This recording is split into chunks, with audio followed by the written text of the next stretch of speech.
Iran தாக்குதல் எதிரொலி காரணமாக அனைத்து வகை என்ட்ரி விசாக்களின் செல்லுபடி காலம் 1 மாதம் நீட்டிக்கப்பட்டுள்ளது.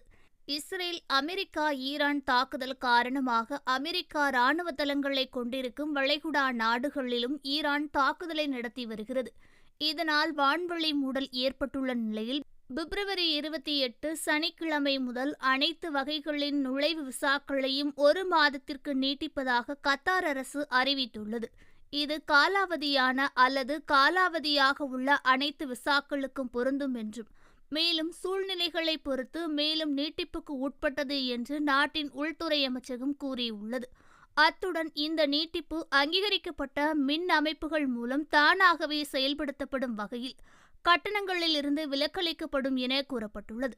மேலும் இதற்காக பயணிகள் சம்பந்தப்பட்ட துறைகளை பார்வையிடவோ அல்லது கூடுதல் விண்ணப்பங்களை சமர்ப்பிக்கவோ தேவையில்லை என்று கத்தார் அரசு விளக்கம் அளித்துள்ளது.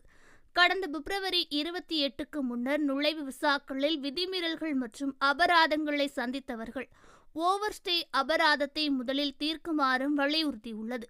அபராதம் செலுத்தி முடிந்ததும் விசா நீட்டிப்பு மற்றும் கட்டண விலக்கானது இந்த தேதியிலிருந்து அவர்களுக்கு பொருந்தும் என கூறியுள்ளது.